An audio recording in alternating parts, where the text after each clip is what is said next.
السلام علیکم. Voice of women کے ساتھ میں ہوں ڈاکٹر سعدیہ کمال. خواتین کی برابری کی اور ان کو یکساں حقوق دینے کی، صنفی برابری کی ہمیشہ بات کی جاتی ہے، اور ہمارے بہت سارے ایسے دانشور ہیں جنہوں نے اس پر بہت کچھ لکھا بھی ہے. تو آج ہم وائس آف وومن میں آپ کو ملوا رہے ہیں ایسی شخصیت سے جو فیمنسٹ ایکٹیوسٹ بھی ہیں، شاعرہ بھی ہیں، رائٹر بھی ہیں، اور حال ہی میں ان کا افسانوں کا مجموعہ آیا ہے. تو وہ سارا کا سارا یہ جو پدرسری معاشرہ ہے، پدرسری سوچ ہے، اس کے گرد گھوم رہا ہے. جی ہمارے ساتھ آج موجود ہیں، تشریف رکھتی ہیں سیمی دورانی. کیسی ہیں؟ السلام علیکم. وعلیکم السلام. آپ سنائیے کیسی ہیں سعدیہ؟ میں بالکل ٹھیک ہوں. آپ کا بہت شکریہ کہ آپ تشریف لائی ہیں. آپ کے بلانے کا بہت شکریہ کہ آپ نے بلایا. آپ نہ بلاتے تو ہم کیسے آتے؟ نہیں، یقیناً آپ جو ہیں ایک متحرک قسم کی اور ایک مضبوط قسم کے ایکٹیوسٹ ہیں، فیمنسٹ ایکٹیوسٹ ہیں. اچھا یہ بتائیں، جو آول نال ہے یہ 16 افسانوی مجموعے ہیں، اس میں افسانے شامل ہیں. آول نال میں 16 افسانے شامل ہیں. آپ نے اس کا نام آول نال کیوں رکھا؟ میں نے اس کا نام آول نال اصل میں دراصل میں آپ کو بتاؤں، میں اس کا نام آول ناڑ رکھنا چاہ رہی تھی، جو میں نے اپنی نانی جی سے سنا تھا. پنجابی میں آول ناڑ کہتے ہیں نا.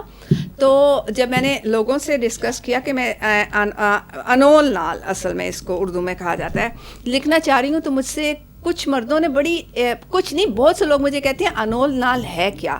تو میں نے، وہ بہت بڑے پائے کی شخصیت ہیں ادبی، تو میں نے ان کی شکل غور سے دیکھی اور میں نے سوچا کہ جس ایک نال ہے جس سے رہ کر یہ 9 ماہ تک عورت سے غذا، ماں سے غذا حاصل کرتے ہیں، اس کا خون چوستے ہیں، ہڈیوں کی کیلشیم لیتے ہیں. لوگوں کو یہ نہیں پتا کہ انول نال کیا ہے.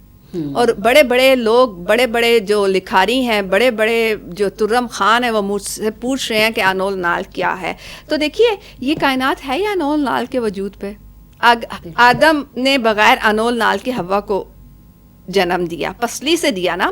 اس کے بعد حوا کے بعد سے آج تک انول نال ہی چلی آ رہی ہے، اور آخرت میں بھی انول نال تک کی جائے گی. اور آپ یہ دیکھیں کہ آخر میں آپ کو بخشوانے کا ذریعہ بھی انول نال ہوگی.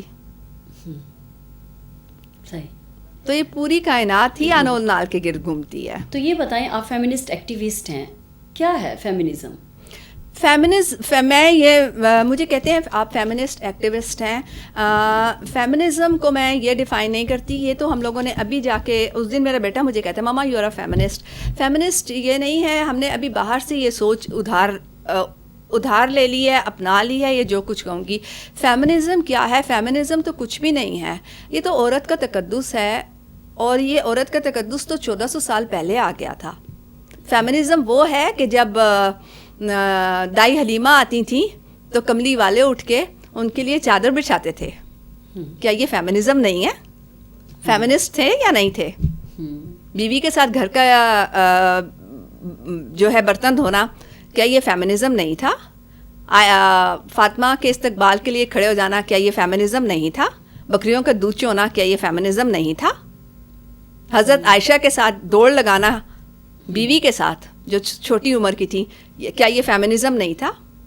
انگریز کہاں سے فیمنزم لائے ہیں؟ فیمنزم تو ہمارے پاس کب سے ہے؟ سورہ مریم ہے.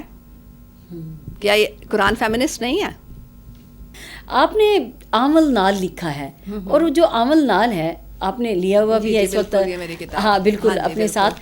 اور یہ جو آول نال ہے وہ سارا کا سارا جو ہماری ایک پدرسری معاشرے کی جو چھاپ ہے، اس کے خلاف جو ایک مزاحمت نظر آتی ہے، وہ ساری اس میں سمو دی گئی ہے. جو بھی ہمارا معاشرہ ہے، جو بھی ہمارا نظام ہے، وہ اس طور پہ چل رہا ہے کہ ہمیں لگتا ہے کہ اگر کوئی بھی عورت آواز بلند کرے یا کوئی بھی عورت بولے، کہے، تو لگتا ہے کہ وہ پدرسری معاشرے کے خلاف بول رہی ہے. ایسا ہوتا نہیں ہے.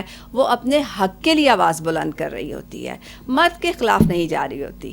مرد سے اپنا حق لینا، مرد کے خلاف جانا نہیں ہو سکتا.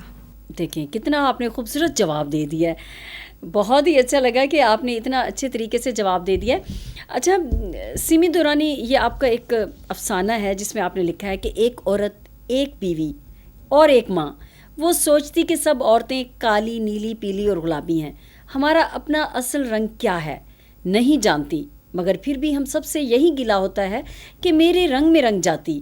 ویسے یہ مرد کی ذات کا رنگ ہے کیا؟ یہ تو خود مرد بھی نہیں جانتے، اگر جانتے ہوتے تو عورت سے کبھی اپنے رنگ میں رنگنے کو نہیں بولتے، نہ ہی یہ جبر کرتے۔ یہ کیا ہے؟ مطلب خواتین کو آپ نے جس طرح سے عمل نال میں پیش کیا ہے، تو یہ کس قسم کا مطلب ریفلیکشن ہمیں نظر آ رہا ہے؟ دیکھیے، میرے خیال میں جو آپ نے کہا ہے یہ میں نے اپنے افسانے میں لکھا۔ شادی کے بعد یا شادی سے پہلے یا ہر جگہ میں سنتی تھی کہ میرے رنگ میں رنگی جاتی تو ایسی ہو جاتی، میرے رنگ میں رنگ جاؤ، ہمارے خاندان کے رنگ میں رنگ جاؤ۔ عورت کس اسپیشلی خاص طور پہ مرد جو ہے وہ یہ چاہتا ہے کہ عورت اس کے رنگ میں رنگی جائے۔ آپ مجھے بتائیں مرد کا رنگ ہے ہی کیا؟ کیا مرد ایک بلیک اینڈ وائٹ چیز ہے؟ اگر بلیک اینڈ وائٹ ہے تو وہ تو بالکل بلیک یا وائٹ کلیئر ہے۔ مرد گرے ہے۔ گرے کا مطلب وہ ہوتا ہے کہ جو نظر نہیں آتا، جس کا کوئی وجود ہی نہیں ہوتا، جس کا آپ کو کلیئرٹی نہیں ہے کہ وہ کس رنگ سے بلانگ کرتا ہے، اس کو اپنی شخصیت کا خود ادراک نہیں ہے۔ جبھی تو وہ عورت کو اپنے رنگ میں رنگنے کا کہتا ہے، دراصل وہ عورت کو اپنے رنگ میں رنگنے کا نہیں کہتا، وہ دراصل عورت کے رنگوں سے ڈرتا ہے۔ وہ عورت کے ان رنگوں سے ڈرتا ہے جو قدرت نے اسے عطا کیے ہیں۔ صحیح۔ اچھا، آپ بانو قدسیہ، قرۃ العین حیدر سے زیادہ متاثر نظر آتی ہیں، لیکن جو ریڈر آپ کی یہ پڑھتا ہے آپ کو، تو وہ کہتے ہیں یہ تو منٹو کا رنگ نظر آتا ہے، کہیں منٹو کی جانشین تو نہیں ہے سمی دورانی؟ آپ کو ایک بات بتاؤں، ابھی بھی کل میں اپنے لائبریری میں گئی تو منٹو کے میرے پاس افسانے اب میں نے خریدے ہیں۔ میں نے منٹو کو، کسی کو یقین نہیں آئے گا، میں نے منٹو کو نہیں پڑھا۔ منٹو کو میں نے واقعی نہیں پڑھا، کیونکہ میں اس فیملی سے بلانگ کرتی ہوں جہاں پہ ڈوز اینڈ ڈونٹس سختی سے فالو کیے جاتے تھے۔ میں ایک کتابی کیڑا تھی، بہت کتابیں پڑھتی تھی، والدین نے لیکن حدود متعین کی ہوئی تھیں۔ منٹو آپ کو پتہ ہے کہ بہت ہی کھلا اور بے باک لکھتا ہے۔ اب ہر کوئی اس کو سمجھنے کے لیے جو ٹین ایج ہوتا ہے، ایک جوان لڑکا یا لڑکی، وہ جب پڑھیں گے تو وہ اس کو مزہ یا چسکا لینے کے لیے، انجوائے کرنے کے لیے پڑھیں گے، لیکن ایک بالغ جب پڑھے گا تو اس کا نظریہ الگ ہوگا۔ میں اگر آپ یہ کہیں گی کہ منٹو کی جانشین ہوں تو میں اس بات سے بالکل جو ہے انکار کروں گی۔ بات یہ ہے کہ منٹو نے جو معاشرے میں محسوس کیا اس نے وہ لکھا، میں نے آج کے معاشرے میں جو محسوس کیا میں نے وہ لکھا، اور میں یہ کہتی ہوں کہ اگر منٹو آج کے معاشرے میں زندہ ہوتا تو شاید وہ لکھ ہی نہ پاتا، کیونکہ آج کا معاشرہ، منٹو نے تو صرف کوٹھے کے اوپر لکھا ہے نا۔ منٹو کے زمانے میں کون سے چائلڈ ریپ ہوتے تھے؟ منٹو کے زمانے میں کون سی کاری ہوتی تھی، کون سی ونی ہوتی تھی؟ کتنے جو ہجڑے ہیں ان کو تشدد کا نشانہ بنایا جاتا تھا، کتنی عورتوں کی ٹانگیں توڑی جاتی تھیں، کتنی عورتوں پہ تیزاب پھینکے جاتے تھے۔ وہ تو صرف کوٹھے کی اور رنڈیوں اور طوائفوں کا رونا روتے مر گیا۔ آپ ہمارے معاشرے کے حالات دیکھیں۔ تو میرا خیال میں میرا اور منٹو کا موازنہ جو ہے وہ میرے لکھے کے ساتھ زیادتی ہے۔ اچھا، آپ نے زیادہ تر جو معاشرے میں آپ نے کہا کہ جو دیکھا ہے، آپ نے محسوس کیا، اس کو آپ نے اپنی قلم کے ذریعے جو ہے وہ اتار دیا، تو ایک افسانہ جو پڑھ کے مجھے بھی ایسے لگا کہ روح تک آپ کی گھائل ہو گئی ہو، چھام صاحب، یہ کیسے آپ نے لکھا؟ یہ آپ مجھ سے نہ ہی پوچھئے کہ میں آپ کو بتا نہیں سکتی کیسے لکھا۔ میں ابھی تو چائلڈ ریپ کے واقعات اتنے زیادہ عام ہو گئے ہیں، بچوں کو ایبیوز کے کہ ہمارے لیے روز بروز کا ایک روز کی ایک خبر ہوتی ہے نا۔ ہم کہتے ہیں کہ آج بھی خبروں کی ہیڈ لائن ہے، آج بھی زینب کیس آیا، سارا کچھ۔ یہ میں نے آج سے تقریباً 12 سال پہلے لکھا تھا۔ 12 سال پہلے لکھا تھا، جو ایک چھوٹی بچی کے ساتھ کس طرح سے زیادتی کی گئی، ایک چھوٹی بچی کے ساتھ زیادتی کی گئی۔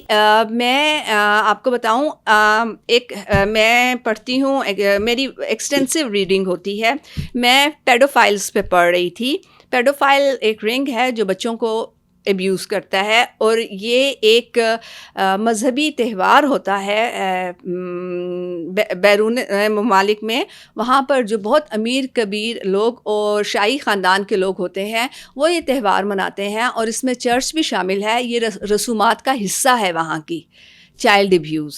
اور میں وہ پڑھ رہی تھی اور اس کو سوچ کے اور اس کو دیکھ کے اور پھر کچھ ان دنوں چند ہی واقعات ہو رہے تھے، تو میں نے یہ افسانہ لکھا، اور مجھے یاد ہے جب چائلڈ ابیوز کی کوئی خبر آتی تھی تو میں چینل چینج کر دیتی تھی، اخبار میں آتا تھا تو میں صفحہ پیچھے کر دیتی تھی.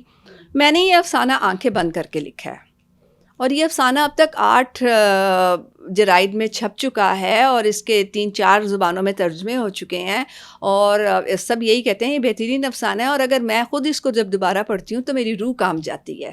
لیکن یہ ایک حقیقت ہے جس سے ہم انکار نہیں کر سکتے، اور اب تو ایسا ہو گیا ہے کہ آپ یقین کیجئے کہ میں اپنے بچے کو کارپوش میں نہیں جانے دیتی. بندہ اپنے آپ سے، سراؤنڈنگ سے، ہر ایک چیز سے خوف زدہ ہو چکا ہے. تو سمی دورانی، آپ عورت کے لیے کیسا معاشرہ دیکھنا چاہتی ہیں؟ میں عورت کے لیے کیسا معاشرہ دیکھنا چاہتی ہوں؟ میں عورت کے لیے وہ معاشرہ دیکھنا چاہتی ہوں کہ جب عورت گھر سے باہر نکلے تو ظاہر ہے اس کو عزت اور تکریم کی ضرورت چاہیے ہوتی ہے نا. اور دوسرا یہ کہ ایسا معاشرہ جو عورت عزت و تکریم دینے کے علاوہ، یہ بات ہے، میں جب گھر سے جاتی ہوں تو میں ڈر کے یا جھک کے یا اس طرح نہیں جاتی. میں جاتی ہوں تو میں اس طرح کر کے جاتی ہوں، کیونکہ مجھے پتہ ہوتا ہے کہ کہیں سے کچھ بھی ہو سکتا ہے. تو عورت کو اپنے آپ کو مضبوط ہونا پڑے گا. عورت ہے مضبوط اگر کیا جائے، یہ والدین کی تربیت ہے. اگر گھر میں عورت کو گھر سے ہی عزت ملتی ہے تو آپ یقین کیجئے کہ اس کو باہر بھی، اللہ کا شکر ہے آج میں نے ایز اے ورکنگ ویمن بھی کام کیا ہے تو مجھے عزت و تکریم ہی ملی. تو عورت کے لیے یہی معاشرہ ہے کہ عورت کیا چاہتی ہے؟ عورت عزت ہی چاہتی ہے. اس سے عزت سے آپ 2 وقت کی روٹی کھلا دیں. عورت بہت صابر اور شاکر شے ہے.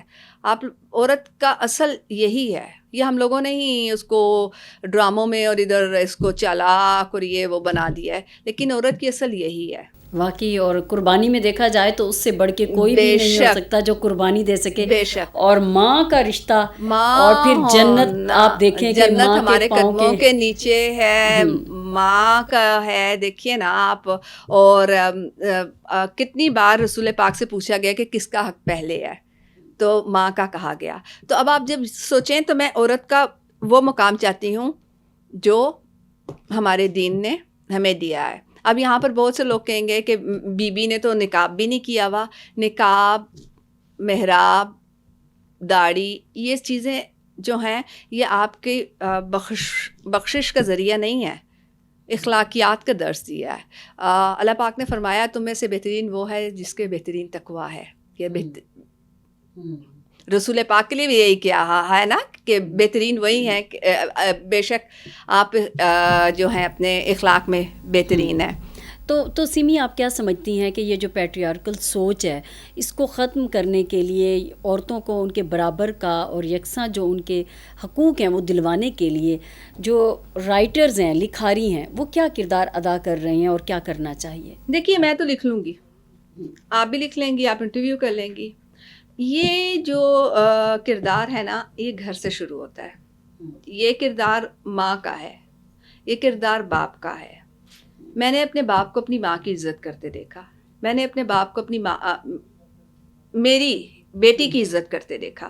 اب یہ جو کتاب ہے آمل لال میں نے لکھی ہے، میں اپنے بیٹوں کو میں ہر وقت سکھاتی ہوں کہ بیٹا ماسی اور ملکہ ان دونوں کی عزت برابر ہے اور ہمیشہ کرنا، ان میں فرق نہ کرنا کبھی.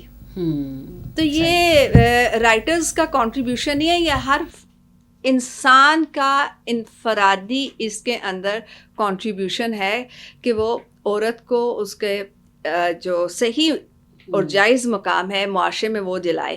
اپنے گھر سے ہی آپ شروع کر لیں نا، آپ کو پتہ چل جاتا ہے. گھر سے بچہ باہر آتا ہے تو پتہ چل جاتا ہے کہ کیسی ماں نے اس کی تربیت کی ہے. کہتے ہیں نا ماں نے کیا سکھا کے بھیجا ہے. لوگ لڑکیوں کو کہتے ہیں نا شادی ہو کے آئے ماں نے کیا سکھایا تھا. بیٹوں سے پوچھے ماں نے کیا سکھایا تھا. یہ ویسے آپ نے خوبصورت لکھا ہے، اور آپ نے انتصاب بھی اپنے بیٹوں ارتضیٰ اور مرتضیٰ کے نام کیا ہے، اور لکھا ہے کہ میری دعا ہے کہ وہ ہر آنول نال کی تحریم و تقدیس کا پاس رکھ کے مجھے آخرت میں سرخرو کریں. مطلب اس میں آپ کا پورا ایک میسج چھپا ہوا ہے کہ کس طرح سے عورت کی، خواتین کی عزت کر کے وہ جس خاتون کے بیٹے ہیں اس کی اچھی تربیت ہونے کا درس دیں. بالکل میں یہی چاہتی ہوں، اور ہر وقت ان کو یہی درس بھی دیتی ہوں، اور میں یہی چاہتی ہوں. میرا یہ جو سارا آپ نے جو مجھ سے سوال کیا ہے اس کا جواب اسی میں آ گیا. میں نے اس کا جو انتصاب ہے اپنے بیٹوں کے نام اسی لیے کیا ہے میں اپنی والدہ کے نام کر سکتی تھی، نہیں، میں نے بیٹوں کے نام کیا ہے، کیونکہ جب وہ گھر میں، جب میری بہویں آئیں گی، وہ 2 آنول نالیں آئیں گی، جب وہ آئیں گی تو آگے سے میری نسلیں چلیں گی، جب میری نسلوں کی اچھی تربیت ہوگی، جب ان کی بیویوں کے ان کا جائز مقام ملے گا تو آگے تربیت اچھی ہوگی اور یہ سلسلہ آگے تک چلا جائے گا. بس اسی کے ساتھ ہی کہ آپ تشریف لائیں سمی دورانی، بہت شکریہ آپ کا، اور ہماری بیسٹ وشیز آپ کے ساتھ ہیں. آپ بہت اور شکریہ خوب آپ نے لکھیں مجھے بلایا، اور بہت خوبصورت آپ نے لکھا ہے. تھینک یو سو مچ. ٹھیک ہے. ناظرین سے میں اجازت چاہوں گی. خدا حافظ.